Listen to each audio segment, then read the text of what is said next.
We'll be back from the break. You're still watching Smart Means Business. I'm Anju Bariji here, and it's exactly 1 minute past 8. Yes, and this very moment, we're heading into the Inspiration Hour, where we'll definitely take a look at our business tips and quotes as part of the initiative to kickstart up your day as an entrepreneur. Personally, I think when you are inspired to do something, you definitely have the spirit for it, and you'll do whatever it takes to make sure that you actually bring it to manifestation into that. But of course, before we get into that, I'll still love to remind you that Zabu, the markets, a few minutes left, just about 12 minutes left for these markets to start being operational. And for you to be a part of them, it's quite very simple. Start tonight into hash simply the code there to avail you with options where you'll be in position to buy government bonds and securities for a fee of just 15,000 Uganda shillings. Now, the markets are going to be opening at exactly 8:15 a.m. running all the way to 3:15 p.m. That is East African time. And well, this is effective Monday up to Friday, apart from the weekends and the public holidays when these markets can only be accessed. But of course, despite that, you have the rest of the days to capitalize and make money. Something which I believe is very key and instrumental when it comes to your financial growth and development as an individual, and and so many other aspects of life. So Zabo made this a reality for you. Yeah, that's why it says my money, my future, and Altec East Africa simply tells you do something new for yourself. Remember, it is 2023. Now it's time to get you inspired as we delve into our business tips and quotes.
Well, as much as we celebrate success, it's also quite very important to, heed to the lessons that failure brought your way.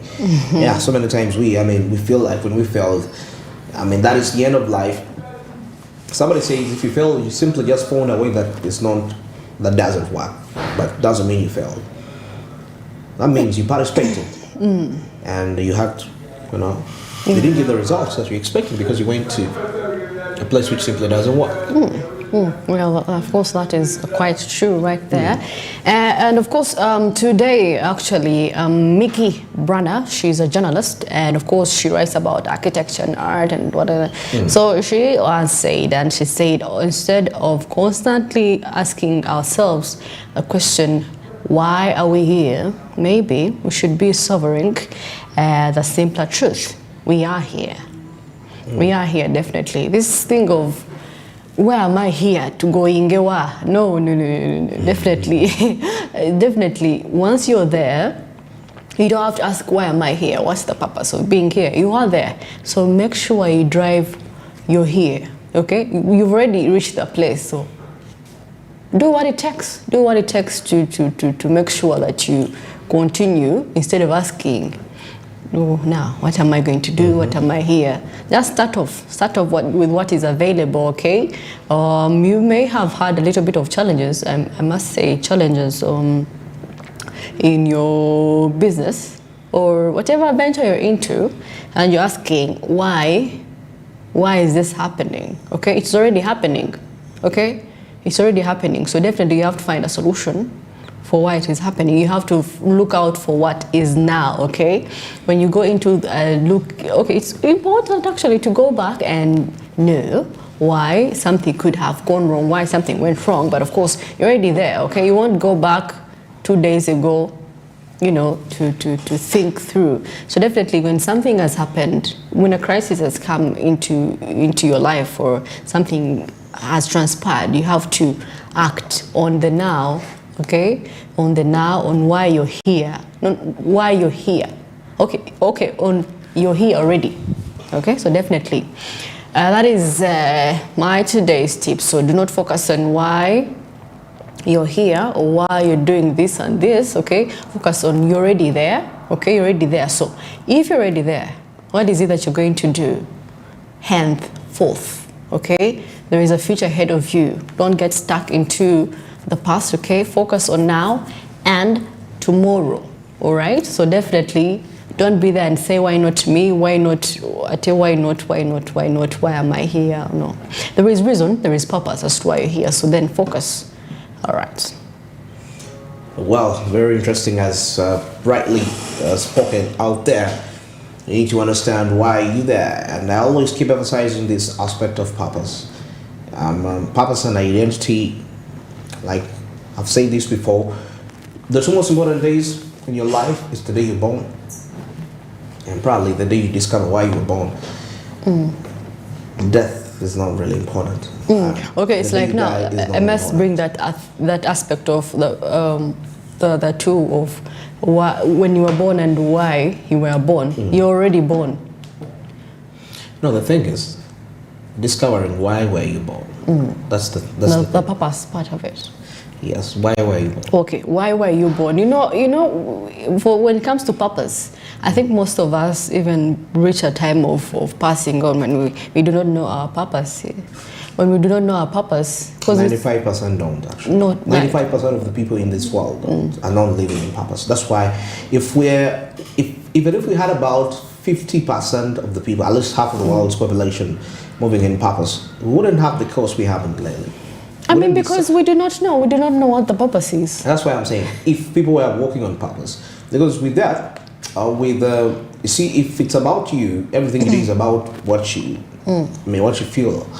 That means you are greedy, and somebody that is greedy, they are willing to do whatever it takes. You know, so if I'm in purpose, I know the ultimate purpose. Actually, the common factor in purpose is humanity.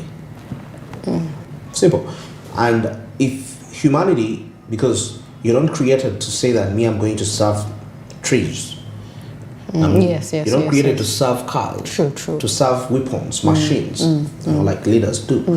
But you're created to serve humanity. So what are the elements that comes with humanity? Love, kindness, patience. Like, of course, all those, that. So all those, that's where these businesses you invest in, even though you're using weapons, it should be on purpose. And actually, why would we even be fighting ourselves in the first place? Why? Because we don't trust people. Yes, we do not that trust means humans. But by the time we don't trust people, that means we act. That means we think that those humans can harm us, right? So we harm ourselves earlier before they come in. But if those humans we are trying to protect against ourselves had the aspect of humanity, there would be no need to protect me. It's like being home, and still I get a safe. I have a 50,000 note. I'm home, but I feel like I should keep it far that nobody should see it. Why? Because I don't expect somebody to steal it. We are home. Everything we eat together. If I buy something from, I'm the head of the home. So if you're my son, you steal my money. It wouldn't make sense. That's why. I mean, because that money is for all of us. It's for all of us, definitely. So it should be.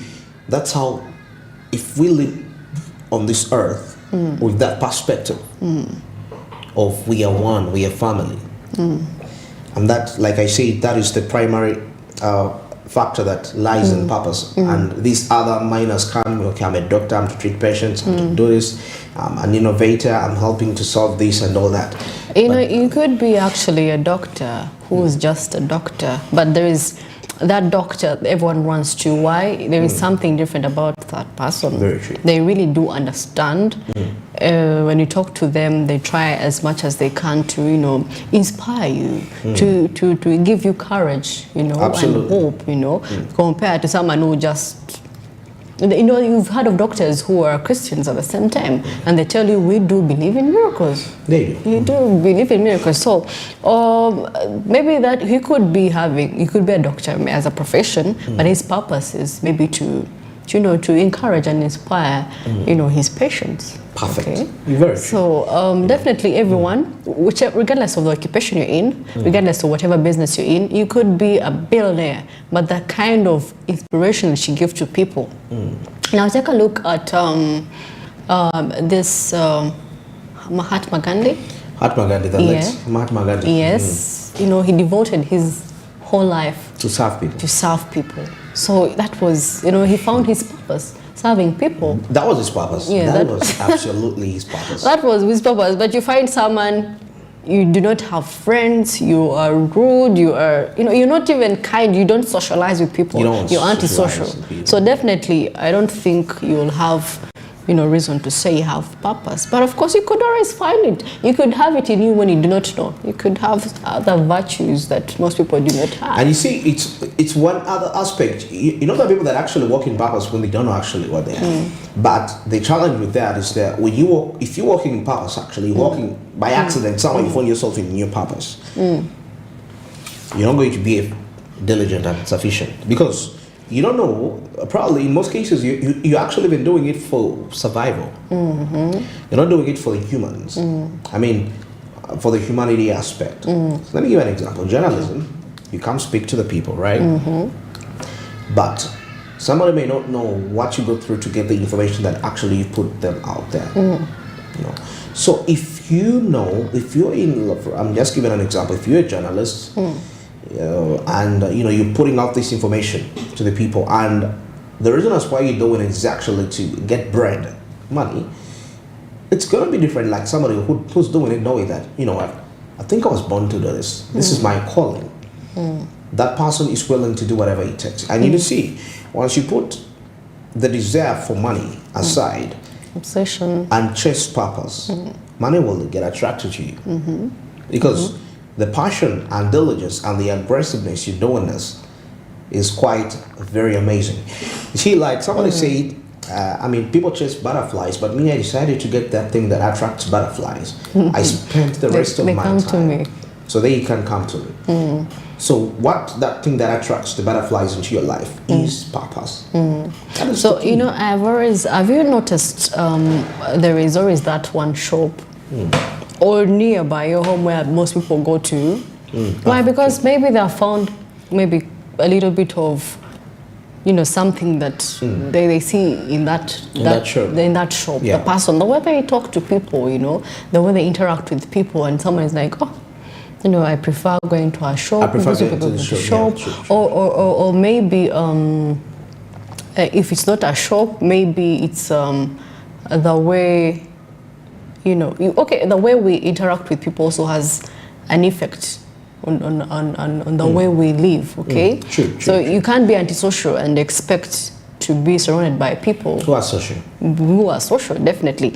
But of course, obsession, like I said yesterday, is way different from purpose. So definitely chase your purpose. Find that inner thing in you that can attract people to you. People will be like, if we are here, if someone may find me easier to talk to, and someone may be like, why is that? You have people who come to you, or you're friends with many people. It's because they find something that they do not find in maybe Andrew.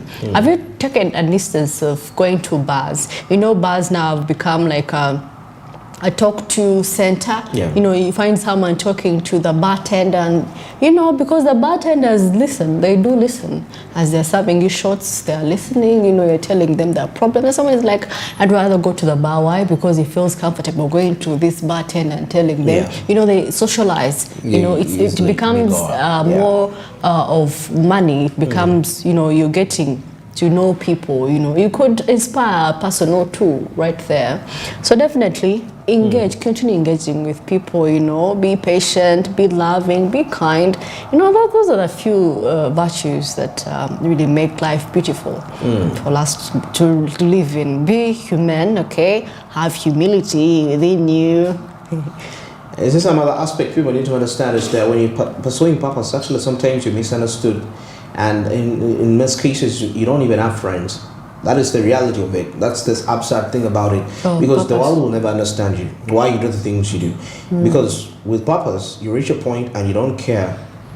If something is coming your way, and it's hindering that purpose, whether it's your parent, whether it's whether it's your beloved person, you don't care at that time. If you say, if I'm married for my wife and I'm pursuing what I'm called for, and you seem to oppose me, I'll have a right to divorce you. Yes. I'll put aside whatever I'm feeling. So I'm so in love, my feelings are towards my purpose. That's why for the people, when they tell them about marry somebody, you really, it's good to marry when you've already discovered yourself. Otherwise, once you are into this already and you discover yourself, time to come. That's why you see divorces happening. Somebody discovered themselves in the marriage. Anyway, that was just like you realize you were supposed to be a reverend father, or maybe you realize your calling is into ministry. You are a lawyer, but you married the wife of a footballer. That's the thing. Oh, you have different. You're a footballer, but you married the wife of a lawyer. Definitely. And once you discover that later on, how if the person you were married to discover, they're like, but I think this is not. Anyway, purpose is the biggest picture here, and I'm not getting to marriage right now. But I just want to show you how these other social aspects can actually impact purpose and, also hinder economic development in some sort of a way, because with purpose, money must come to you. And when it comes to you, like how it ought to, you're definitely going to pay taxes to the government. And once you pay the taxes to the government, they'll be in position to provide the basic necessities for the society. So you can see how your purpose is paying you off. You're serving the people with your resources, but also you're getting part of your resources, giving them to the state to also help other people. So you're doing double help right there. Well, we come to the end of our inspirational moment. Hope it's been amazing for you. You got something to learn from that. Learn to pursue purpose, and everything will actually be very okay. You'll avoid frustrations in life. People frustrate. With purpose, you don't burn out. People burn out, but with purpose, you don't burn out. That's a hard one. But anyway, that is it for our inspirational moment. And now, heading into our other discussion, of course, just to proceed with our morning call, but this time around, taking a look at quite a different aspect. Of course, talking about the coffee summit of the different nations, presidents who arrived here at there in Munyonyo Speak Resort for this. Now, of course, there has been queries, something in the report we're going to digest here, queries as Africa domestic coffee consumption actually surges. When it comes to, that means that the coffee that is grown locally seems to actually be consumed a lot by the people, and we are focusing less on the exportation bit of it. Now, for every bag of new coffee beans that is exported by Africa, it imports about 1.2 bags of the same processed with added value, and is 20 times pricey. For every bag of coffee, let me repeat the statement. I mean, it's quite very something for you to ponder into. For every bag of raw coffee, raw coffee beans exported by Africa, it imports 1.2 bags of the same processed, and the value, it's 20 times much more pricey. Yes, I think that is why. I think that is why the president has been calling for us. Actually, we're not exporting raw coffee this time. We're going to process it and have it, because the price increases. Exactly. Why do we have to export raw coffee and then they process it? Then they get much more than we got. Yet we have the coffee ourselves. Why not have the finished product and just send it off? So we know, Uganda, we like doing easy things. We do not we don't want to get tired. That is something also. We do not want to get tired. We do just the basic, I've harvested, let me take, and they will sort themselves carefully. What I get is what I get. So you get it. So that knowledge of us wanting to have more, it has not yet sinked into us. Imagine now, people are getting double. The challenge comes in from the perspective of, the greatest deception you can ever have as a human being is thinking that actually you want to sow little, but you want to reap big. That is something that actually many nations suffer with. Because when you look at the developed countries that we look up to, if you get back to study their history, how they got where they are. It was, they call it sweat and blood. Yeah. To get him there. So the more complicated the things become, the more money. That's why they say that the value is 20 times pricey, which actually is now worrying African leaders that the continent is making trade deficits on the commodity. Someone was telling me when you go when you cross the borders of Africa and you go out there and you see what those people do, you come with the thing of, oh my God, what are we even doing? What are we even doing? You come with this whole aspect of I have to do this. When you get in here, the energy goes back. You're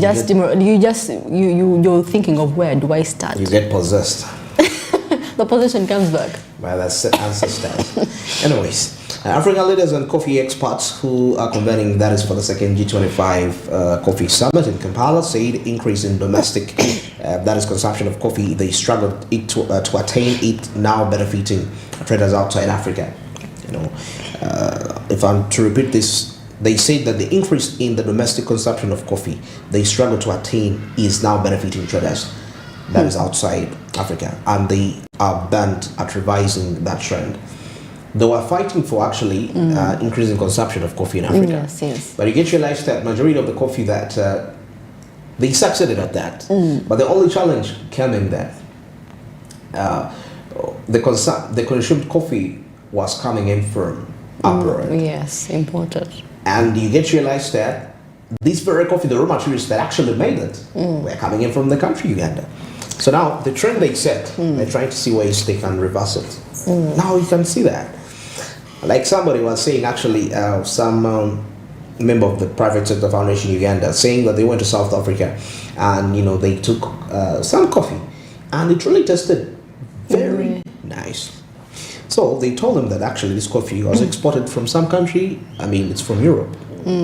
But they didn't stop on that. They went further to make research. Where did this coffee? To realize that actually that coffee was coming from Uganda. Wow. So the trend shows you that. I mean, they fought for the consumption increase because we saw actually even there was a scandal that was happening about.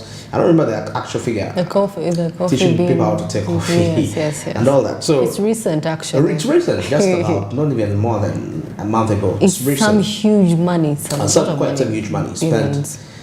It's actually in billions. I the figure skipped my mind because I have a lot on my head. So I skipped it, but you can see bills of money. But I may not really care about how much money was it, but the bigger factor is that there was money involved. Of course, there was supposed to be money involved for that initiative to actually undertake. But I think there were some sorts of irregularities into that perspective, because you see, when you tell somebody to take the coffee, it's not going to be easy for you to tell them what kind of coffee are you going to take. What type? Don't take this coffee that comes from this country. So all those aspects that the African leaders fought to attain, yes, they achieved it. That's why we see queries as Africa domestic coffee consumption surges. Okay. Now, President Museveni said exporting coffee in its raw form is causing massive flow of money, and that is from the poor countries to the rich ones, and there is need to stop that trend. Because we see that for what Africa gets for $2.5, that is a kilogram of good quality coffee beans. Some our people get that is for $40. Now this is where there is a massive flow. That is money flowing to those countries, and definitely we know that when they increase the value, they sell them much more expensive, and they return it back to our countries in Africa to sell that. So those are some of the aspects that are still being looked upon to be addressed as a result of this summit. Now, the world coffee has reached 160 million bags and of 60 kilograms each, but Africa produces less than 11 million bags. So, I mean, we're talking about the market being about 600 something billion dollars. And the biggest question here is that what contribution does Africa have to put on that? That's a lot of money. How much money can Africa put on that? But now we see that the world coffee reached 160 million bags, but Africa produces less than 11 million bags. So that is nowhere close to a half of this bag. So That shows you that how wanting this sector is in terms of commitment, infrastructure, and of course putting up people to educating people about coffee. I mean, you're teaching people how to take coffee, but why? How about you teach them how to add value? So add value. let's weigh priorities. The drinking can come later. The drinking can come later once we have the coffee. We are taking in the coffee in huge numbers. Then we can teach the importance of drinking coffee. Very true.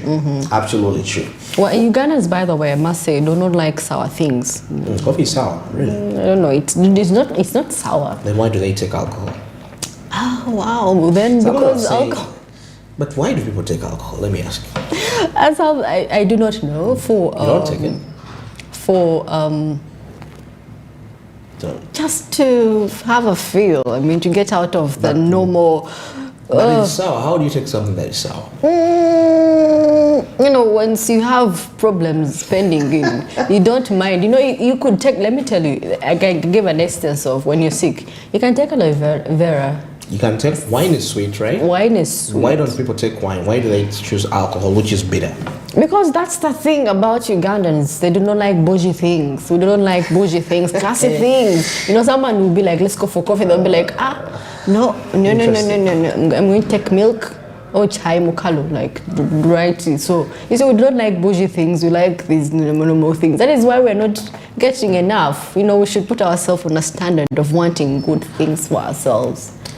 All right, that brings us to the end of this discussion.